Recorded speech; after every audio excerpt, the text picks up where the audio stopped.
الحمد لله رب العالمين والصلاة والسلام على سيد المرسلين أما بعد وأعوذ بالله من الشيطان الرجيم بسم الله الرحمن الرحیم. جس طریقے سے میں درود پاک پڑھوں جب مکمل ہو جائے تو آپ بھی ویسے ہی دہرانے کی کوشش کیجئے گا. صلاۃ والسلام علیک یا رسول اللہ وعلی آلک واصحابک یا حبیب اللہ. صلاۃ والسلام علیک یا نبی اللہ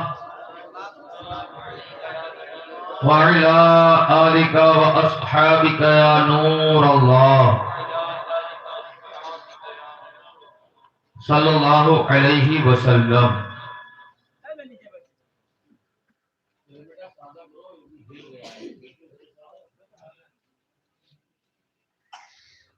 سرکار دو عالم نور مجسم شاہ بنی آدم رسول محتشم صلی اللہ تعالی علیہ وآلہ وسلم کی بارگاہ میں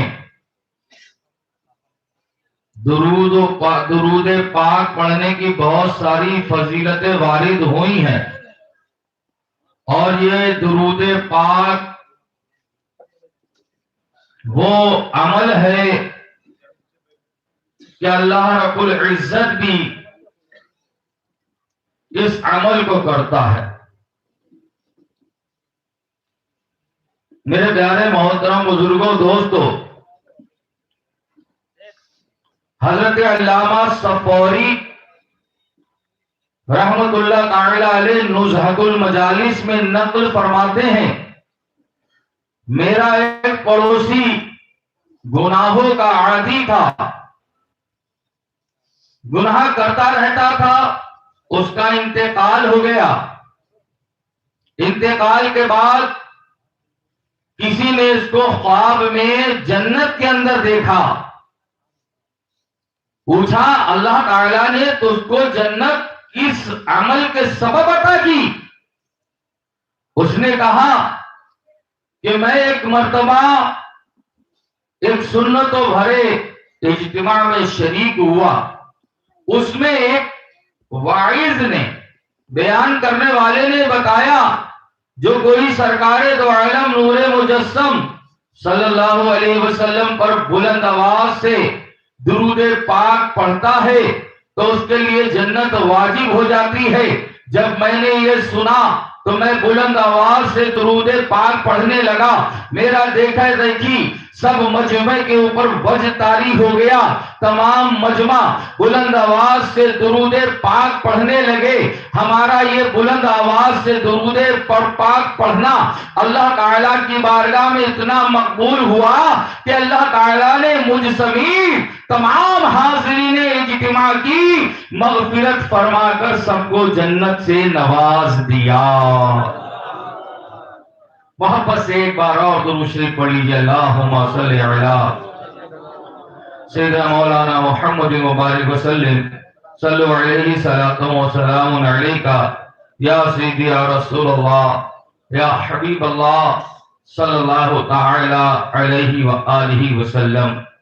شاعر نے کہا غموں نے تم کو جو گھیرا ہے تو درود پڑھو. غموں نے تم کو جو گھیرا ہے تو درود پڑھو. جو حاضری کی تمنا ہے تو درود پڑھو. ارے بلند آواز سے کہہ دو سبحان اللہ. کہنے میں کوئی جی ایس ٹی نہیں ہے جو آپ لوگ گھبرا رہے ہو. اور سبحان اللہ کہنا کتنی سعادت کی بات ہے. اللہ پاک ہے. آپ کیا کہہ رہے ہیں؟ اللہ پاک ہے. سبحان اللہ. بلند آواز سے کہے سبحان اللہ. ہاں ماشاء اللہ. میرے پیارے محترم بزرگوں دوستو، ہم اور آپ بڑے خوش نصیب ہیں کہ ہمیں اور آپ کو اس سنتوں بھرے اجتماع میں آنے کی سعادت نصیب ہوئی، اور اس میں بیٹھے ہوئے ہم اور آپ ذکر الہی سن رہے ہیں، ذکر مصطفیٰ سن رہے ہیں. ابھی بھی جگہ خالی، آگے آ جائیں ماشاءاللہ، جو آگے بیٹھ جائیں.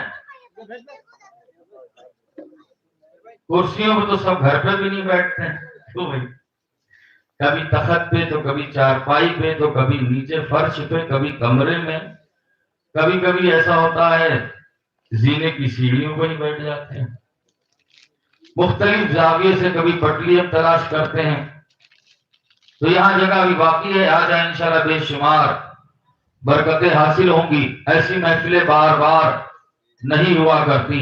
میرے پیارے محترم اسلامی بھائیوں، ہم اور آپ بڑے خوش نصیب ہیں کہ ایسے نبی صلی اللہ تعالی علیہ وآلہ وسلم کے امتی ہیں کہ اس امت میں آنے کے لیے بعض نبیوں نے مولا کی بارگاہ میں التجا کی، مولا ہمیں نبی نہ بنا، محبوب کا امتی بنا دے. سبحان اللہ بولو، محبوب کا امتی بنا دے. کیوں؟ 900 سال حضرت نوح نبی اللہ علی نبینا علیہ الصلوۃ والسلام دین کی تبلیغ فرماتے رہے. 80 کما بیش 80 لوگ ایمان والے بنے. 900 سال کی عمر عطا کی گئی. لیکن ہم اور آپ ایسے نبی کے امتی ہیں. اندازہ لگائیے کہ آپ صلی اللہ تعالی علیہ وآلہ وسلم نے دین کو مکمل فرما دیا. سبحان اللہ. اور دنیا کے کونے کونے میں آج ایمان والے موجود ہیں، اللہ کا ذکر کرنے والے موجود ہیں، اللہ کی بارگاہ میں سجدہ کرنے والے موجود ہیں. جب اللہ کے رسول صلی اللہ علیہ وسلم دنیا میں تشریف نہیں لائے تھے تو 360 بت کعبہ شریف کے اندر رکھے تھے. لوگ طاقتور انسان کو پوجتے تھے، پتھروں کو پوجتے تھے، پہاڑوں کو پوجتے تھے. کوئی دیکھتا تھا کہ یہ سورج یہی ہمارا معبود ہے. کچھ لوگ سورج کی عبادت کیا کرتے تھے، کچھ لوگ چاند کی عبادت کیا کرتے تھے، کچھ لوگ جانوروں کی عبادت کیا کرتے تھے. ہمارے آقا صلی اللہ علیہ وسلم دنیا میں نہیں لائے تھے تو لوگ طرح طرح سے گمراہی میں مبتلا تھے. میرے پیارے محترم اسلامی بھائیوں، کرم بالائے کرم ہوا. حضرت آمنہ رضی اللہ تعالی عنہ کے مکانے پرروار سے خوب ایک ایسا نور پھیلا، الحمدللہ اقوام عالم کو جگمگ جگمگ کر دیا. خوشیاں مناؤ بھائیوں، سرکار آ گئے. سبحان اللہ بولے. خوشیاں مناؤ بھائیوں، سرکار آ گئے.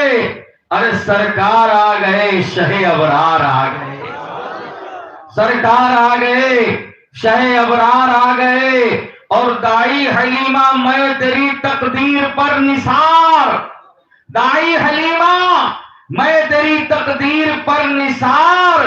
گودی میں تیری نبیوں کے سردار آ گئے. گودی میں تیری نبیوں کے سردار آ گئے. ہم اور آپ اپنی قسمت پہ جتنا رشک کریں کم ہے. ہم نے کوئی اللہ کی بارگاہ میں عرضی پیش نہیں کی، کوئی معروضہ پیش نہیں کیا، کوئی التجا نہیں کی کہ مولا تعالی ہمیں اپنے نبی کا امتی بنا دے. اللہ تعالیٰ نے کرم فرمایا، نبی آخر الزمان صلی اللہ علیہ وسلم کا ہم کو امتی بنایا. میرے محترم بزرگوں، دوستوں، ہماری اور آپ کی بڑی قسمت ہے کیونکہ ہم ایسے نبی کے امتی ہیں کہ آپ صلی اللہ علیہ وسلم جب دنیا میں جلوہ گر ہوئے، حضرت آمنہ رضی اللہ تعالی عنہ فرماتی ہیں میں نے دیکھا کہ آسمان سے ایک فرشتہ آیا جس کے پاس 3 جھنڈے ہیں. ایک جھنڈا مشرق میں گاڑا جہاں سے سورج نکلتا ہے، دوسرا جھنڈا مغرب میں گاڑا جہاں سے سورج غروب ہوتا ہے، اور تیسرا جھنڈا کعبے کی چھت پہ گاڑا. اور ایک دوسری روایت یہ ہے کہ ایک جھنڈا بیت المقدس میں گاڑا، ایک جھنڈا کعبے کی چھت پہ اور ایک جھنڈا حضرت آمنہ کے مکان اقدس پر، اور فرماتی ہیں جب یہ تینوں جھنڈے نصب ہو گئے میرے گھر میں محمد کی ولادت ہو گئی۔ جیسے ہی حضور یعنی میرے بیٹے دنیا میں تشریف لائے فوراً سجدے میں گئے، پہلا جملہ کہا اللہ اکبر اور دوسرا جملہ کہا الحمدللہ کثیرا، اور پھر تیسرا جملہ کہا رب حبلی امتی، رب حبلی امتی کہتے ہوئے پیدا ہوئے۔ حق نے فرمایا کہ بخشا الصلاۃ والسلام۔ میرے محترم بزرگوں دوستو، حضرت آمنہ رضی اللہ تعالی عنہ فرماتی ہیں جیسے ہی میرے گھر میں بیٹے کی ولادت ہوئی میرا پورا گھر خوشبوؤں سے مہک گیا، بلکہ پڑوسنیں آ کے کہنے لگی یہ خوشبو کیسی آ رہی ہے، بھینی بھینی خوشبو ہے۔ اور کچھ لوگ چوک کے اوپر جمع تھے، بڑے بڑے سردار، کہنے لگے میں آپ کو ایک تعجب خیز بات بتاؤں۔ بولے کیا؟ بولے میرے والد صاحب بیمار تھے، آج میں نے کیا دیکھا کہ بغیر دوا کے اللہ نے ان کو شفا عطا فرما دی ہے، مجھے لگ رہا ہے کوئی معاملہ ہے۔ ایک شخص کہنے لگا، ایک سردار کہنے لگا آپ کو میں ایک تعجب والی بات نہ بتاؤں؟ کہا بتاؤ۔ کہا بات دراصل یہ ہے کہ میرے جو جانور تھے ان کے تھن سوکھ چکے تھے، لیکن آج ایک ایسی خوشبو والی ہوا چلی کہ میرے جانوروں کے تھن جو سوکھ چکے تھے وہ دودھ سے لبریز نظر آ رہے ہیں۔ یہ گفتگو جاری تھی، ایک شخص کہنے لگا میرا دل آج اس قدر خوش ہے کیونکہ میں نے ایک ایسی عجیب خوشبو سونگی ہے جو میں نے کبھی نہیں سونگی تھی۔ کہنے لگے واقعی آج تو علاقے کا علاقہ مہک گیا ہے، مکے کی وادیاں مہک رہی ہیں، مکے کے پہاڑ مہک رہے ہیں، مکے کے صحرا مہک رہے ہیں، مکے کے گلزار مہک رہے ہیں۔ کیوں مہک رہے ہیں میرے محترم بزرگوں دوستو؟ یہ ہمارے حضور کی آمد کی وجہ سے مہک رہے ہیں۔ شاعر نے کہا کہ کیا مہکتے ہیں مہکنے والے، ارے بو پہ چلتے ہیں بھٹکنے والے۔ کیا مہکتے ہیں مہکنے والے، بو پہ چلتے ہیں بھٹکنے والے، آرسیوں تھام لو دامن ان کا، یہ نہیں ہاتھ جھٹکنے والے۔ آرسیوں تھام لو دامن ان کا، یہ نہیں ہاتھ جھٹکنے والے۔ یہ 4-5 حضرات کھڑے ہو کے بات کر رہے تھے تو کیا دیکھتے ہیں کہ حرم شریف میں سے ایک شخص آیا اور کہنے لگا اے لوگوں میں تمہیں ایک عجیب بات نہ بتاؤں؟ کہا بتاؤ۔ کہا میں کعبۃ اللہ شریف کا طواف کر رہا تھا اور طواف سے فارغ ہو کر جب میں حرم سے باہر نکلنے لگا تو میں نے کیا دیکھا کہ عبد المطلب جو قریش کے سردار ہیں وہ اپنی گودی میں ایک چھوٹا سا بچہ لے کر آ رہے تھے کعبہ شریف کا طواف کروانے کے لیے، اور میں یہ دیکھ کر حیرت میں پڑ گیا کہ وہ کعبے کی طرف آگے بڑھ رہے ہیں طواف کے لیے، اور ایسا محسوس ہو رہا تھا کہ کعبہ اس طرف جھکا چلا جا رہا ہے۔ اللہ اکبر۔ تیری آمد تھی کہ بیت اللہ مجرے کو جھکا، تیری آمد تھی کہ بیت اللہ مجرے کو جھکا، ارے تیری حیبت تھی کہ ہر بت تھر تھرا کر گر پڑا۔ میرے محترم بزرگوں دوستو، ہمارے آقا صلی اللہ علیہ وسلم کی یہ شان ہے کہ ان کی آمد کیسی با کمال آمد ہے۔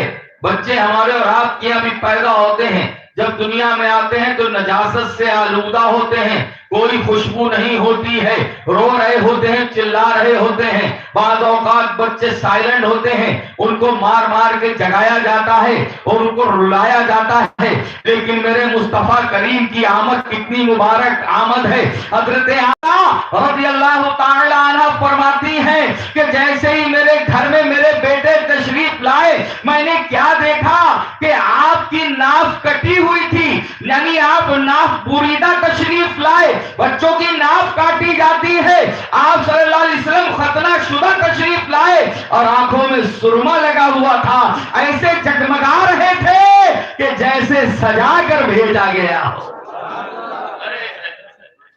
ہمارے آقا کی یہ شان ہے، سبحان اللہ. ایسے نبی کے ہم لوگ امتی ہیں. ذرا اپنی قسمت پر معراج، ہماری قسمت کی معراج ہے. ایسے نبی کے امتی جب آ رہے ہیں تو دنیا میں سجے ہوئے آ رہے ہیں، خوشبودار آ رہے ہیں، بیماروں کو شفا دے رہے ہیں، اور وادیاں گلیاں مہکا رہے ہیں. سبحان اللہ. ایسے نبی صلی اللہ علیہ وسلم کے ہم اور آپ امتی ہیں. تو میرے پیارے محترم بزرگوں، دوستوں، اسلامی بھائیوں، ہم اور آپ اپنی قسمت پہ جتنا رشک کریں کم ہے.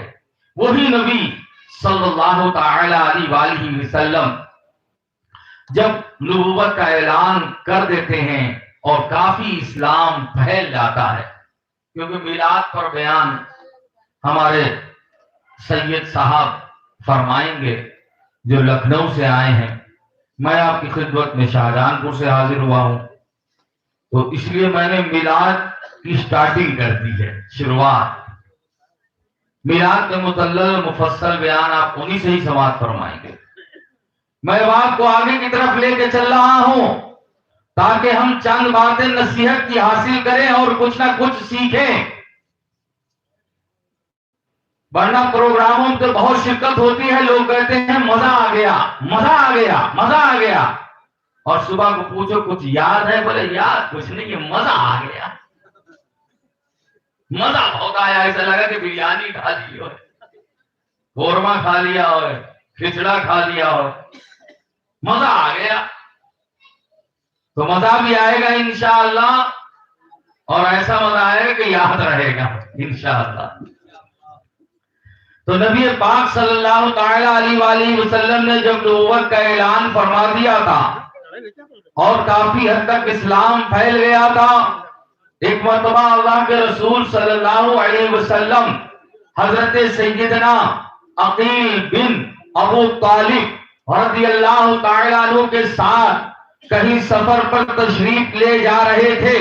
میرے محترم بزرگوں، دوستوں، بہت دھیان کے ساتھ یہ واقعہ سنیے اور دیکھیے ہم لوگ کیسے نبی کے امتی ہیں. ہماری اور آپ کی کس قدر اہمیت ہے، ہم اور آپ کتنے خوش نصیب ہیں. عقیل بن ابو طالب رضی اللہ تعالیٰ عنہ فرماتے ہیں کہ میں اللہ کے رسول صلی اللہ علیہ وسلم کے ہمراہ تھا. ہم راستے میں جا رہے تھے کہ اللہ کے رسول صلی اللہ علیہ وسلم مجھ سے ارشاد فرمایا، اے عقیل بن ابو طالب. میں رک گیا، میں نے کہا لبیک یا رسول اللہ. کہا ان درختوں کے پاس جاؤ اور ان درختوں کے ساتھ جا کر کہنا اللہ کے رسول صلی اللہ علیہ وسلم قضائے حاجت کا ارادہ رکھتے ہیں، میرے گرد پردہ ہو جاؤ. آپ فرماتے ہیں میں ان درختوں کے پاس گیا اور ان درختوں سے جا کر کہا کہ اللہ کے رسول صلی اللہ علیہ وسلم قضائے حاجت کا ارادہ رکھتے ہیں اور میرے گرد پردہ ہو جاؤ. میں نے پیغام مصطفیٰ صلی اللہ علیہ وسلم ان پیڑوں کو سنایا. آپ فرماتے ہیں میں نے کیا دیکھا، وہ پیڑ جڑ سمیت اکھڑتے ہیں اور مصطفیٰ کریم کو چاروں طرف سے گھیر کے پردہ کر لیتے ہیں. سبحان اللہ، سبحان اللہ. اللہ کے رسول صلی اللہ علیہ وسلم قضائے حاجت سے فراغت اختیار فرماتے ہیں.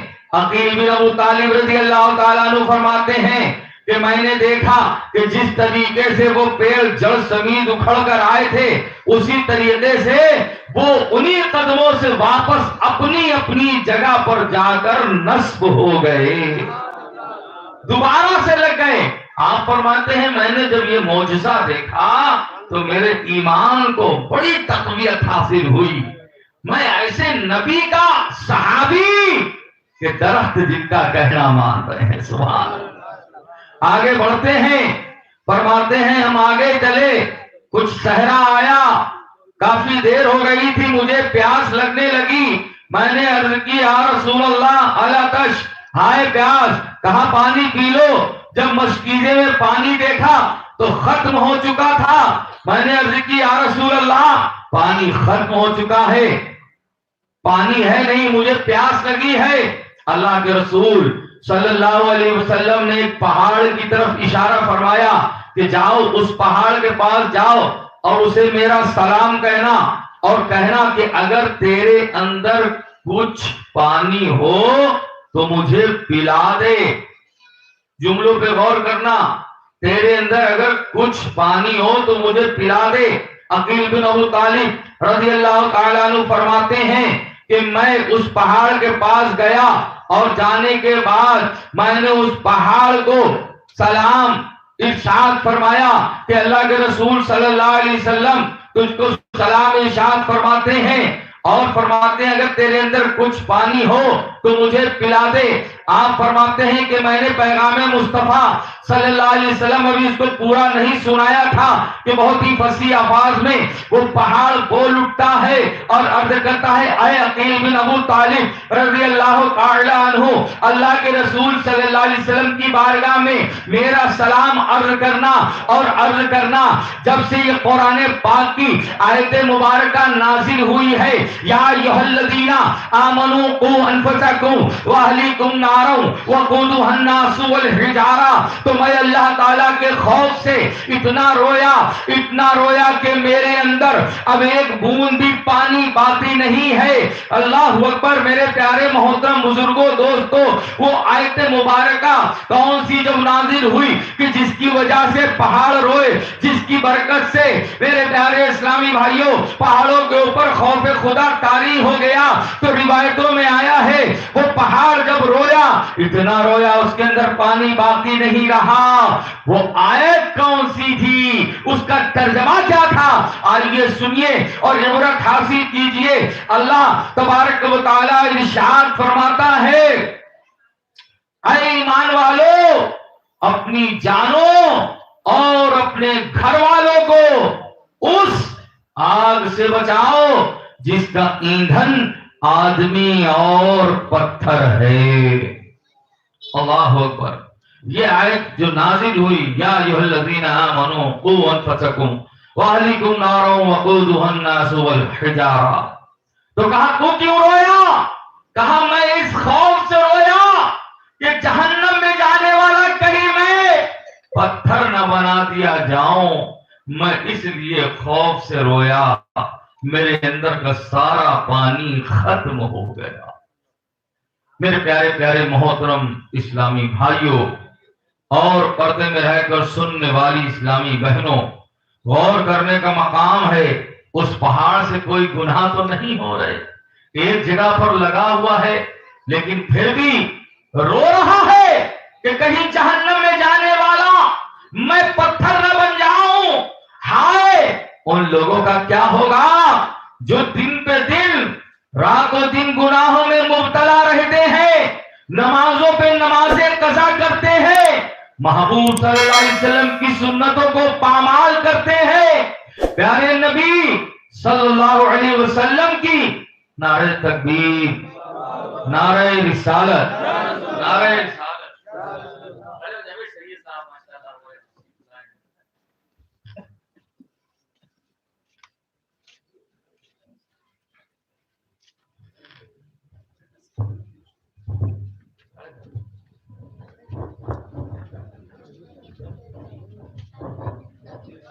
بیٹھ جائیں. سرکار کی آمد، سردار کی آمد، سالار کی آمد، مختار کی آمد، سچے کی آمد. بیٹھ جائیں انشاءاللہ. بہت ہی آپ کو پرمغز بیان ابھی سماعت فرمانا ہے. ایک بار درود شریف پڑھ لیجیے. اللہم صلی اللہ علیہ.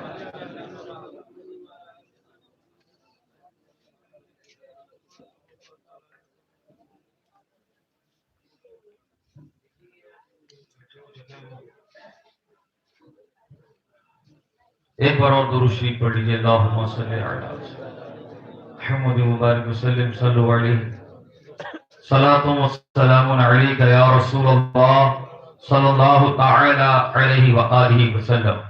میرے پیارے پیارے محترم اسلامی بھائیوں، وہ پہاڑ خوف خدا عز و جل سے رویا اس ڈر سے کہ کہیں جہنم میں جانے والا میں پتھر نہ بن جاؤں. لیکن پیارے اسلامی بھائیوں اور پردے میں رہ کر سننے والی اسلامی بہنوں، ہمیں اور آپ کو اپنے بارے میں غور کرنا چاہیے. آج فجر کی اذان ہوتی ہے، ہم سے نماز فجر ادا نہیں کی جاتی. ظہر میں دکان چلا رہے ہوتے ہیں, عصر میں چائے پی رہے ہوتے ہیں, نمازیں قضا کرتے چلے جا رہے ہیں. کوئی 20 سال, کوئی 30 سال سے نمازیں قضا کر رہا ہے. اللہ کے رسول صلی اللہ علیہ وسلم نے ارشاد فرمایا, جو جان بوجھ کر ایک وقت کی نماز قضا کر دیتا ہے اس کا نام جہنم کے دروازے پر لکھ دیا جاتا ہے, اور اسی جہنمی دروازے سے اسے جہنم کے اندر دھکیلا جائے گا. یہ نماز ہم پر 5 وقت کی فرض قرار دی گئی ہے, لیکن ہائے افسوس اگر نماز کے لیے کہہ دیا جائے تو ہمارا موڈ آف ہو جاتا ہے, ہمیں برا لگنے لگتا ہے. یاد رکھیے, سب سے پہلا اگر کوئی سوال اب سے قیامت کے روز کیا جائے گا تو نماز کا سوال کیا جائے گا. فارسی کا شعر ہے, روز محشر کے جاگ اداس بود اول پرسش نماز بود. اگر قیامت کے دن سب سے پہلا کوئی سوال کیا جائے گا تو نماز کا سوال کیا جائے گا. وہ قیامت کا دن جو جان بھلا دینے والا دن ہوگا. آج ہم ہنس کے ٹال دیا کرتے ہیں میرے محترم بزرگوں, دوستو, جس وقت ہم بستر عدالت پر ہوں گے یا بستر مرگ پہ ہوں گے, اس وقت ہماری کیفیت بالکل الگ ہوگی. ہم گڑ گڑا رہے ہوں گے, کبھی ڈاکٹروں کے چہرے دیکھ رہے ہوں گے, کبھی کسی حافظ صاحب یا مولانا صاحب سے دعا کے لیے کہہ رہے ہوں گے کہ ہمارے لیے دعا فرما دیجئے, ہم ٹھیک ہو جائے, ہم اچھے ہو جائے, ہم اپنے نمازوں کی پابندی کریں گے. ہاں, جب کسی کو کوئی بڑی بیماری گھیر لیتی ہے, جب اس کو اس کی موت نظر آنے لگتی ہے تو فوراً ہی وہ جو ہے سوچ میں پڑ جاتا ہے اور اپنے گناہوں سے تائب ہونے کی طرف آگے بڑھتا ہے. لیکن پھر جب ٹھیک ہو جاتا ہے اس کے بعد پھر وہ غافل ہو جاتا ہے. ہائے افسوس, آج غفلت کی چادر اوڑھ کر بہت سارے نوجوان سو رہے ہیں. آج وہ سوچتے ہیں کہ ہم چل رہے ہیں, کھا رہے ہیں, ہمارا کاروبار اچھا ہے, ہمارے پاس پیسہ ہے, ہمارے پاس صلاحیت ہے, ہمارے پاس گاڑی ہے, ہمارے پاس سب کچھ ہے, ہمیں کسی چیز کی ضرورت نہیں ہے. ارے ضرورت ہے, تجھے نبی پاک صلی اللہ علیہ وسلم کی سیرت پر عمل کرنے کی ضرورت ہے. یہ پیسہ یہی رہ جائے گا, یہ خوبصورتی یہی رہ جائے گی, یہ دولت یہی رہ جائے گی, یہ علم تیرا یہی رہ جائے گا. کام آنے والی اگر کوئی چیز ہے تو وہ اعمال ہیں. اعمال میں افضل عمل نماز ہے, اور پھر نبی پاک صلی اللہ علیہ وسلم کی سیرت پر عمل کرنا ہے. یہ نماز بھی حضور کی سنت ہے, نماز بھی حضور کی سیرت ہے. لیکن آج ہمارے بہت سارے اسلامی بھائی غفلت کا شکار ہیں. میرے محترم بزرگوں, دوستو, ہمارا دعوت اسلامی کا ایک مدنی قافلہ بجنور شہر گاؤں گانگو نگلا میں پہنچا اور نیکی کی دعوت کو عام کرنے کے لیے باہر جا کر نیکی کی دعوت پیش کی جا رہی تھی. دیکھا کہ ایک شخص دودھ کی بھری ہوئی بالٹیاں لے کر آ رہا تھا. ایک شخص نے کہا کہ بھائی جان, یہ سامنے سے جو آ رہا ہے اس کا نام احسان دودھیا ہے, اس کی عمر تقریباً 65 سال کی ہے, ایک وقت کی بھی نماز نہیں پڑھتا ہے. آپ اس کو سمجھائیے, اس کو نمازی بنا دیجئے. اگر یہ نمازی بن گیا تو ہمارے گاؤں کے اندر بہت سارے لوگ نمازی بن جائیں گے, کیونکہ اس کو دیکھ کے بہت سارے لوگ غافل ہیں کہ یہ 65 سال کی عمر اس کی ہو گئی ہے اور ایک ٹائم کی بھی نماز نہیں پڑھتا. چنانچہ وہ دودھ کی بالٹیاں بھری ہوئی لے کر ان قافلے والوں کے قریب آیا. قافلے والوں نے اس سے ملاقات کی, سلام کی, اور سلام کرنے کے بعد پھر اس کو نیکی کی دعوت پیش کی گئی کہ ہم اللہ پاک کے گناہ گار بندے اور اس کے پیارے حبیب صلی اللہ علیہ وسلم کے غلام ہیں. یقیناً زندگی مختصر ہے, ہم ہر وقت موت کے قریب ہوتے جا رہے ہیں. کب موت موت کا فرشتہ آ جائے، کب ہمیں اس دنیا سے جانا پڑ جائے، وہ بات سنتا تھا، ایک کان سے دوسرے کان سے نکالتا جا رہا تھا، اس کو دعوت دے دی، پھر قافلہ آگے بڑھ گیا، چنانچہ قافلہ دعوت پیش کرتے کرتے مسجد کے اندر آ کر نماز مغرب ادا فرماتا ہے، ایک اسلامی بھائی کھڑے ہو کے اعلان کرتے ہیں اور اس کے بعد بیان ہوتا ہے، بیان کے بعد اب سب کھڑے ہو کے آپس میں ملاقات و مصافحہ کر رہے تھے، کیا دیکھتے ہیں کہ ابھی جس گاؤں کے اندر بہت زیادہ رونق تھی، جس گاؤں کے اندر بہت زیادہ شور گل تھا، ایک دم سناٹا چھا گیا اور ایک ہی گلی کی طرف لوگ بھاگتے دوڑتے چلے جا رہے ہیں۔ کسی نے پوچھا ارے بھائی کیا بات ہے، لوگ ایک ہی گلی کی طرف کیوں بھاگتے ہوئے چلے جا رہے ہیں؟ بتانے والوں نے بتایا کہ اے بھائی قافلے والوں سنو، ابھی آپ نے جس احسان دودیا کو نیکی کی دعوت پیش کی تھی، اسی احسان دودیے کا انتقال ہو گیا ہے یہاں سے تجھ کو جانا ایک دن، قبر میں ہوگا ٹھکانا ایک دن، ہے یہاں سے تجھ کو جانا ایک دن، قبر میں ہوگا ٹھکانا ایک دن، اب نہ غفلت میں گوانا ایک دن مرنا ہے آخر موت ہے، کر لے جو کرنا ہے آخر موت ہے، موت آئی ٹھہر یاری جائے گی، موت آئی ٹھہر یار موت آنے والی آئے گی، روح رخصت سے نکالی جائے گی، موت آئی پہلوان بھی چل دیے، خوبصورت نوجوان بھی چل دیے، دبدبا دنیا ہی میں رہ جائے گا، حسن تیرا خاک میں مل جائے گا، بے نمازی تیری شامت آئے گی، قبر کی دیوار بس مل جائے گی، توڑ دے گی قبر تیری پسلیاں، دونوں ہاتھوں کی ملو جو انگلیاں، کر لے توبہ رب کی رحمت ہے بڑی، ہے جہنم کی سزا ورنہ کڑی۔ میرے پیارے پیارے محترم اسلامی بھائیوں، جس احسان دودیوں کو بھی نیکی کی دعوت پیش کی گئی، نماز کے بارے میں بتایا گیا، اسے کیا پتا تھا کہ آج میرا انتقال کا وقت قریب ہے؟ قافلے والے پہنچے، کیا دیکھتے ہیں کہ جو ابھی دودھ سے بھری ہوئی بالٹیاں لے کر آ رہا تھا، اب اس کے گھر پر جا کے دیکھا تو تھوڑی سے لے کے سر تک سفید پٹی باندھ دی گئی، دونوں انگوٹھے باندھ دیے گئے، آنکھیں بند کر دی گئی، ہاتھ سمیٹ دیے گئے، سفید کپڑا اڑا دیا گیا اور چہرہ کھلا ہوا ہے، لوگ عبرت بھری نگاہوں سے دیکھ رہے ہیں۔ میرے پیارے محترم بزرگوں دوستو، یہ مت سوچو کہ ابھی ہم 30 سال کے ہیں، ابھی ہمیں نماز کی ضرورت نہیں، ابھی 20 سال ہماری عمر ہوئی ہے، ابھی 40 سال ہوئی ہے، نہیں، جب صحیح آپ پر نماز فرض ہوئی 10 سال سے فوراً ہی شروع کر دیجئے، اور یہ نماز زندگی بھر پڑھنی ہے۔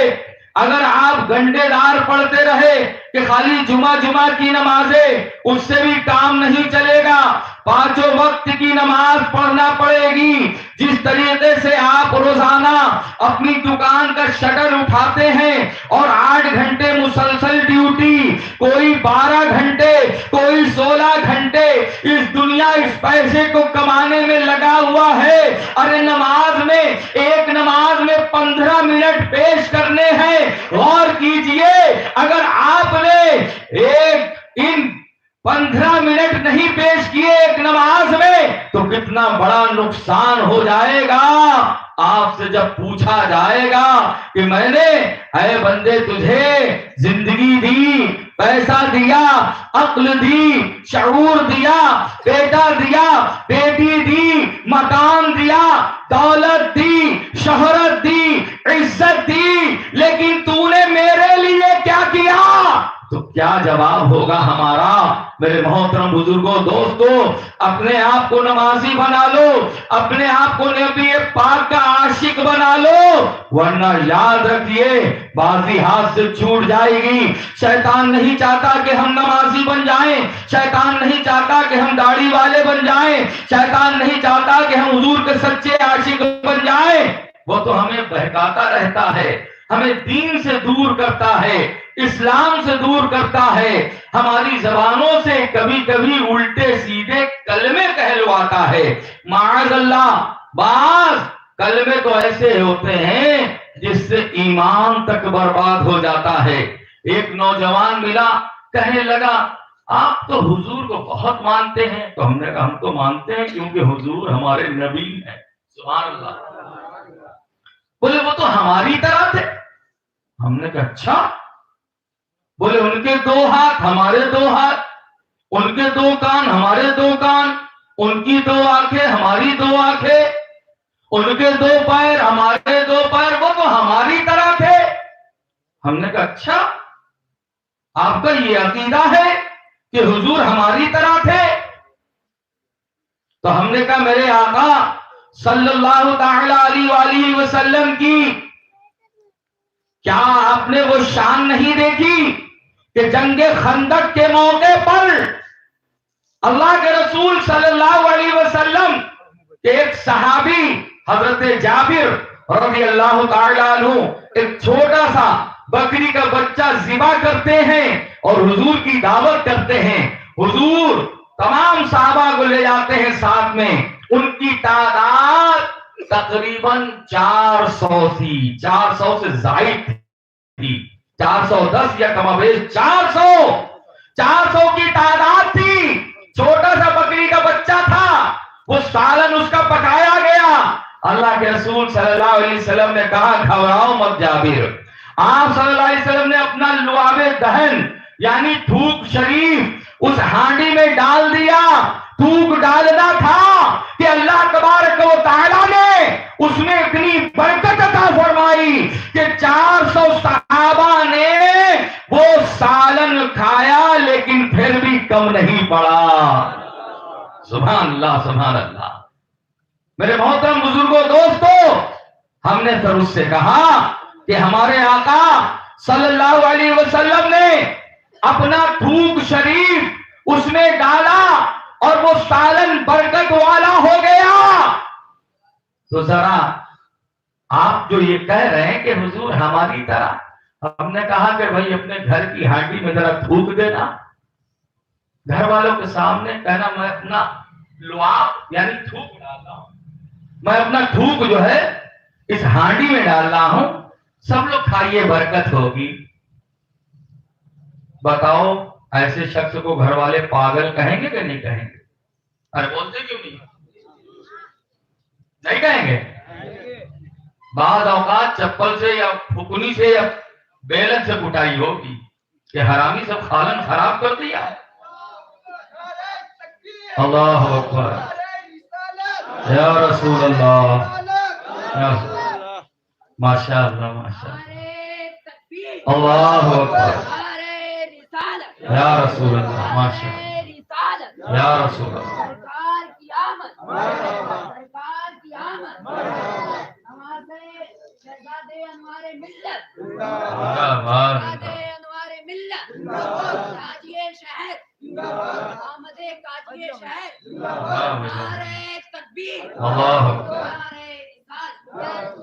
بیٹھ جائیں، ایک بار درود شریف پڑھ لیں۔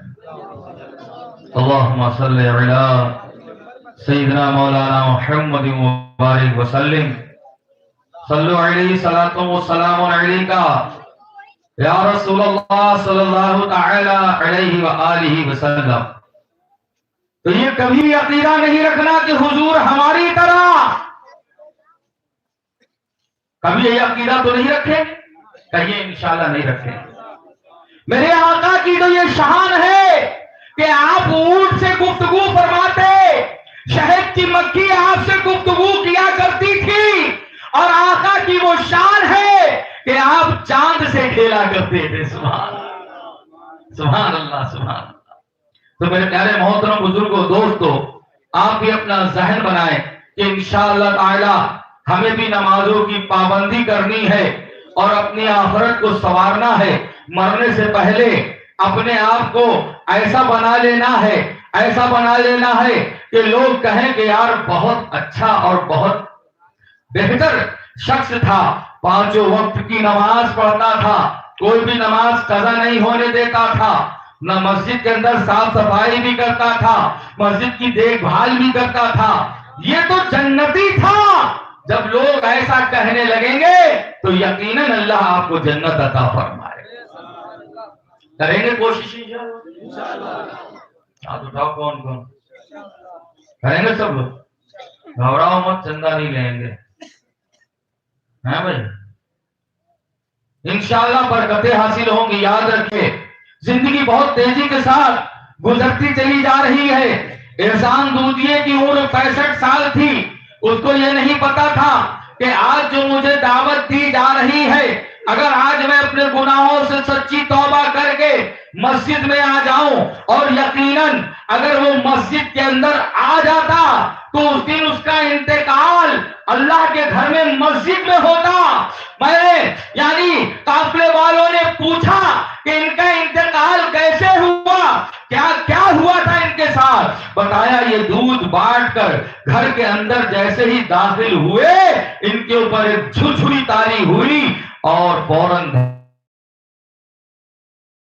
سے پرواز کر گئی۔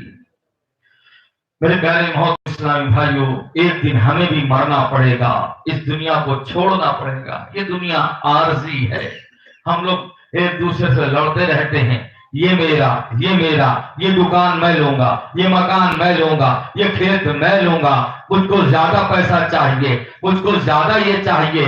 زیادہ کے چکر میں ہم دین سے دور ہوتے جا رہے ہیں، نماز سے دور ہوتے جا رہے ہیں، نیکیوں میں ہمیں کوئی دلچسپی نہیں، نیکیوں کی طرف کوئی لگاؤ نہیں۔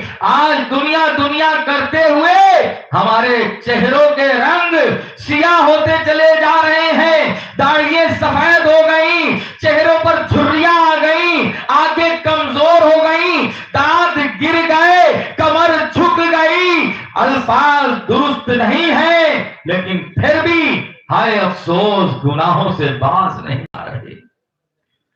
نصیحہ مت کر نصیحت، دل میرا گھبرائے ہے، اس کو دشمن جانتا ہوں، دو مجھے سمجھائے ہے۔ میرے پیارے محترم اسلامی بھائیو، آپ سب ہمارے بھائی ہیں، اپنے گناہوں سے سچی توبہ کریں۔ کبھی یہ دل میں خیال نہ لائیں، کوئی کہا کہ بھئی گناہوں سے سچی توبہ کو بولے، ارے میں کیا گناہگار ہوں، میں کیا گناہگار ہوں؟ اگر میں گناہ گنانے پہ آ جاؤں تو جنہیں کتنے گنا ڈالوں گا؟ قدم قدم پر آج انسانوں سے گناہ ہو رہے ہیں۔ کبھی ماں باپ کا دل دکھا کر ہم گناہ کبیرہ میں مبتلا ہو جاتے ہیں، تو کبھی کسی مسلمان کا دل دکھا کر گناہ کبیرہ میں مبتلا ہو جاتے ہیں، کبھی نماز کو قضا کر کے، کبھی گالی گلوچ میں مبتلا ہو کر آج ہماری زندگی گناہوں سے آلودہ ہوتی چلی جا رہی ہے۔ حدیث پاک میں ہے جب بندہ ایک گناہ کرتا ہے تو اس کے دل پر ایک سیاہ منکا لگ جاتا ہے، دوسرا گناہ کرتا ہے تو دوسرا، تیسرا گناہ کرتا ہے تو تیسرا، یہاں تک کہ گناہ کرتا رہتا ہے، اس کا دل سیاہ ہو جاتا ہے، اچھی بات اثر نہیں کرتی، جب اسے کوئی نصیحت کی بات سمجھائی جائے تو مذاق میں لے جاتا ہے، جب اسے نماز کے لیے کہا جائے تو اس کا موڈ خراب ہو جایا کرتا ہے، جب اسے اچھی بات سمجھائی جائے تو اسے کڑوئی لگنے لگتی ہے۔ جب یہ شاعر کہتا ہے کہ نصیحہ مت کر نصیحت، دل میرا گھبرائے ہے، اور اس کو دشمن جانتا ہوں جو مجھے سمجھائے ہے۔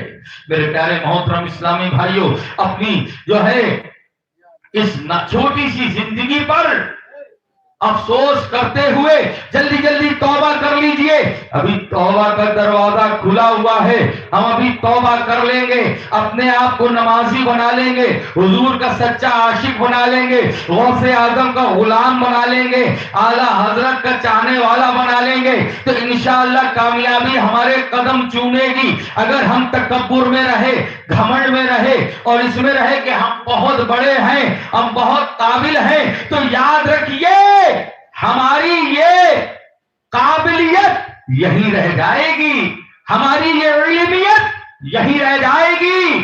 شیطان بھی بہت زیادہ علم والا تھا، معلم الملکوت تھا، فرشتوں کو پڑھایا کرتا تھا، لیکن کیا ہوا؟ راج درگاہ ہو گیا، نبی کی تعظیم نہ کی، اللہ کا کہنا نہ مانا تو رام درگاہ ہو گیا، لعنت کا توق ڈال دیا گیا۔ ہمیں بھی کبھی گھمنڈ نہیں کرنا چاہیے، کبھی بھی ہمیں اور آپ کو فخر نہیں کرنا چاہیے۔ اللہ کی بارگاہ میں ہاتھ جوڑ کر عاجزی کرنا چاہیے، مولا ہم تیرے گناہگار عاجز بندے ہیں، ہمیں نیک بنا دے، ہمیں اچھا بنا دے، ہمیں سچا بنا دے، ہمیں جھوٹ سے بچا دے، ہمیں غیبت سے بچا دے، ہمیں چغلی سے بچا دے۔ اے مولا ہمیں ایسا بندہ بنا دے جیسا تجھ کو پسند آتا ہو۔ اے مولا ہمیں ایسا بندہ بنا دے جو لوگ ہمیں دیکھیں تو کہیں یہ تو عاشق رسول ہے۔ سبحان بلند آواز سے کہا سبحان اللہ۔ ایسا بننا چاہیں گے کہ عاشق رسول کہلائے تو انشاءاللہ حضور کی سنتوں پر جتنا زیادہ عمل کریں گے اتنا ہی زیادہ آپ عاشق رسول کہلائیں گے۔ عاشق رسول جب آپ کہلائیں گے تو انشاءاللہ تبارک و تعالی ایک دن ہم سچے عاشق بن ہی جائیں گے انشاءاللہ۔ اللہ تعالیٰ سے دعا ہے ہم سب کو عمل کی سعادت عطا فرمائے۔ استغفر اللہ ربی من کل ذنب واتوب الیہ۔ سب لوگ کلمہ شریف پڑھ لیجیے، لا الہ الا اللہ محمد رسول اللہ صلی اللہ علیہ وآلہ وسلم۔